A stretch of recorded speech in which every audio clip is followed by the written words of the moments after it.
Hello കൂട്ടുകാരെ, പുതിയ വീഡിയോയിലേക്ക് സ്വാഗതം. അപ്പം നമ്മൾ ഇന്ന് വന്നിരിക്കുന്നത് വീട്ടമ്മമാർക്ക് വളരെ യൂസ്ഫുൾ ആയിട്ടുള്ള ഒരു വീഡിയോ ആയിട്ടാണ്.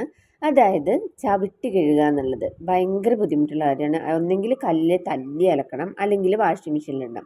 എല്ലാവർക്കും ഭയങ്കര ബുദ്ധിമുട്ടുള്ള കാര്യമാണ്. അതിനൊരു സിമ്പിൾ ഒരു ട്രിക്കായിട്ടാണ് ഞാൻ വന്നിരിക്കുന്നത്.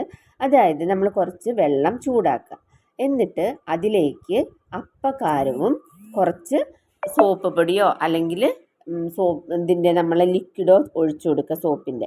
എന്നിട്ട് നമ്മൾ ചവിട്ടിയൊക്കെ അതിനകത്ത് നന്നായിട്ട് മുക്കി വെക്കുക. എത്ര ചവിട്ടിയുണ്ടോ അത്രയും അത് മുങ്ങി കിടക്കുന്ന വെള്ളം വേണം നമ്മൾ തിളപ്പിച്ചെടുക്കാൻ. എന്നിട്ട് അതിൽ അപ്പക്കാരിട്ട് സോപ്പ് പൊടിയിട്ട് അതിനകത്ത് നമ്മൾ മുക്കി വെക്കുക. അത് കുറച്ച് സമയം അതവിടെ മുങ്ങി കിടക്കട്ടെ. ആ സമയത്ത് നമുക്ക് നമ്മുടെ വീട്ടു ജോലികളെല്ലാം ചെയ്യാം. ഇനി അതവിടെ ഇരുന്നോട്ടെ. ഞാനവിടെ മുക്കി വെച്ചിട്ട് ഞാൻ എൻ്റെ അടുക്കള പണികൾ ഫുഡിൻ്റെ കാര്യങ്ങളൊക്കെ നോക്കുവാണ്. അപ്പം നമുക്ക് ചോറ് ഞാനിത് തിളപ്പിച്ചെടുത്തിട്ടുണ്ട്. ചോറ് ഞാൻ റൈസ് കുക്കറിൽ ഇറക്കി വെച്ചത് അടുപ്പിലേക്ക് എടുത്ത് വെച്ചിട്ട് ഞാൻ അതൊന്ന് തിളപ്പിക്കാൻ വെച്ചിട്ടുണ്ട്. അപ്പോൾ തിളച്ച് കഴിഞ്ഞിട്ട് നമുക്കൊന്ന് വാർത്ത് വെക്കാം. പിന്നെ നമുക്ക് കറികളുടെ കാര്യങ്ങളൊക്കെ നോക്കണം. കറിക്കായിട്ട് ഞാൻ ഇന്ന് പാവക്കത്തോരനും പിന്നെ ചിക്കൻ വറക്കുകയും ചെയ്യാമെന്ന് വിചാരിച്ചിട്ടുണ്ട്. അപ്പോൾ ഞാനിതാ പാവക്കത്തോരന് വേണ്ടി ചട്ടി അടുപ്പത്ത് വെച്ചു.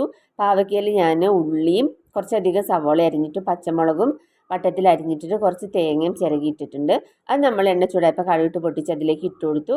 ആവശ്യത്തിന് ഉപ്പും ചേർത്ത് കൊടുത്തിട്ട് നല്ലോണം മിക്സ് ചെയ്തതിന് ശേഷം അടച്ച് വെച്ച് വേവിക്കുകയാണ്. വെള്ളമൊന്നും ചേർത്ത് കൊടുക്കുന്നില്ല. ആവിയിൽ അങ്ങനെ വെന്ത് വന്നോളും. ഇടയ്ക്കൊന്ന് നമ്മൾ ഇളക്കി കൊടുത്താൽ മാത്രം മതി. അപ്പോൾ അങ്ങനെ നമ്മൾ പാവക്കത്തോരൻ അടുപ്പത്ത് വെച്ചു. ഇനി നമുക്ക് അങ്ങനെ നമ്മുടെ പാവക്കത്തോരൻ റെഡി ആയിട്ടുണ്ട്.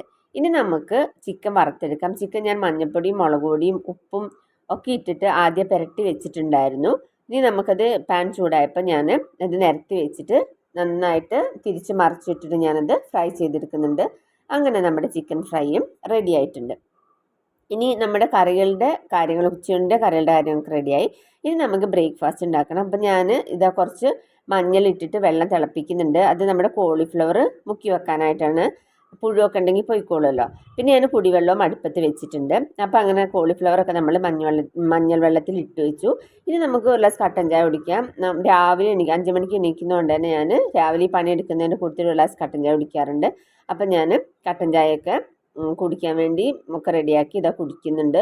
അപ്പം അതിൻ്റെ കൂടെ നമുക്ക് ബ്രേക്ക്ഫാസ്റ്റിൻ്റെ കാര്യങ്ങളും ചെയ്യാം. അപ്പം ഞാൻ കോളിഫ്ലവറെല്ലാം അതിനകത്ത് നിന്ന് വെള്ളമൊക്കെ കളഞ്ഞെടുത്ത് വെച്ചിട്ടുണ്ട്. അതിലേക്ക് കോൺഫ്ലോറും കുറച്ച് മൈദയും ഇട്ടിട്ട് കുറച്ച് മുളക് പൊടി ഇട്ടിട്ട് നല്ലോണം ഇത്തിരി വെള്ളം ഒഴിച്ച് നല്ലോണം മിക്സ് ചെയ്തതിന് ശേഷം അത് നമ്മളവിടെ റെസ്റ്റ് ചെയ്യാൻ വെച്ചു. എന്നിട്ട് നമ്മളത് എണ്ണയിൽ ഫ്രൈ ചെയ്തെടുത്തു.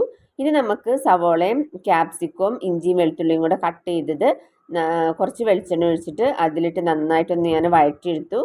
ഒന്ന് ചെറുതായിട്ട് വാടി വന്നാൽ മതി. എന്നിട്ട് അതിലേക്ക് കോൺഫ്ലോറിൽ കുറച്ച് പിന്നെ മുളക് പൊടിയും കുറച്ച് കുരുമുളകും ഇട്ടിട്ട് ഒന്ന് കലക്കിയിട്ട് ഞാൻ അതിലേക്ക് ഒഴിച്ചു കൊടുത്ത് സവോളയിലേക്കൊക്കെ ഒഴിച്ചു കൊടുത്തിട്ട് അതിലേക്ക് ഞാൻ കോളിഫ്ലവർ ഇട്ട് നല്ലോണം ഒന്ന് മിക്സ് ചെയ്തു. എന്നിട്ട് സോയാ സോസും ടൊമാറ്റോ സോസും ഒഴിച്ചു കൊടുത്തു. ആവശ്യത്തിന് ഉപ്പും ചേർത്തു. അങ്ങനെ നമ്മുടെ കോളിഫ്ലവറും ഗോബി മഞ്ചൂരിയനും റെഡി ആയിട്ടുണ്ട്. പിന്നെ നമ്മൾ അപ്പവും ചുട്ടെടുത്തു. പിന്നെ ഒഴിച്ചു കറിയായിട്ട് നമ്മൾ ഉണ്ടാക്കിയത് ചുരക്ക പരിപ്പ് കറിയായിരുന്നു. അതും റെഡി ആയിട്ടുണ്ട്. അത് ഞാൻ ഷോർട്സിൽ ഇട്ടിട്ടുണ്ട്. അപ്പോൾ നമ്മുടെ അടുക്കള പണിയൊക്കെ കഴിഞ്ഞു. അപ്പോഴേക്കും നമ്മുടെ ചവിട്ടിയൊക്കെ നല്ല ചെളിയൊക്കെ ഇളകി നല്ലോണം വന്നിട്ടുണ്ട്. ഫുള്ള് ചെളി, കണ്ട വെള്ളം കാണുമ്പോൾ തന്നെ നിങ്ങൾക്ക് മനസ്സിലാവും. ഫുള്ള് ചെളി നല്ലോണം അതിനകത്ത് നിന്ന് ഇളകിയിട്ടുണ്ട്. അതായത് നമ്മൾ ഈ പണികളൊക്കെ കഴിയുന്നവരെ നമ്മളവിടെ മുക്കി വെച്ചിട്ടുണ്ടായിരുന്നു. അപ്പോൾ നന്നായിട്ട് ചെളി ഇളകിയിട്ടുണ്ട്. ഇനി നമുക്ക് ആ വെള്ളമൊക്കെ കളഞ്ഞ് ഒരു 4-5 പ്രാവശ്യം നല്ല വെള്ളത്തിലൊന്ന് നല്ലോണം ഇങ്ങനെ ഊരി പിഴിഞ്ഞെടുത്ത് കഴിഞ്ഞാൽ നമ്മുടെ ചവിട്ടിയെല്ലാം നന്നായിട്ട് ക്ലീനായി കിട്ടും. ഇത് ഒരു സിമ്പിളായിട്ടുള്ളൊരു എളുപ്പമായിട്ടുള്ളൊരു മെത്തേഡാണ്. അങ്ങനെ നമ്മൾ ചവിട്ടിയെല്ലാം ഞാൻ പിഴിഞ്ഞ് എടുത്തിട്ടുണ്ടെങ്കിൽ നമുക്കിത് വെയിലത്തിട്ട് ഉണക്കിയെടുത്താൽ മതി. ഇപ്പം നല്ല യൂസ്ഫുൾ ആയിട്ടുള്ള മെത്തേഡല്ലേ. പെട്ടെന്ന് നമ്മൾ അടിച്ചലക്കി വാഷിംഗ് മെഷീനിലോട്ട് ഒന്നും ചെയ്യണ്ട. നമ്മളെ പണിയൊക്കെ ചെയ്യുന്നതിന് മുമ്പ് നമ്മളിങ്ങനെ മുക്കി വെച്ചാൽ മതി.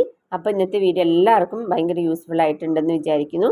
ഇതുപോലുള്ള യൂസ്ഫുൾ ആയിട്ടുള്ള മറ്റൊരു വീഡിയോ ആയിട്ട് നമുക്ക് നാളെ കാണാം. അപ്പോൾ എല്ലാവരും ലൈക്ക് ചെയ്യാനും ഷെയർ ചെയ്യാനും സബ്സ്ക്രൈബ് ചെയ്യാനും തൊട്ടടുത്തുള്ള ബെല്ലൈക്കൺ പ്രസ് ചെയ്യാനും മറക്കല്ലേ. പുതിയതായിട്ട് കാണുന്ന കൂട്ടുകാർ സബ്സ്ക്രൈബ് സപ്പോർട്ട് ചെയ്യണേ.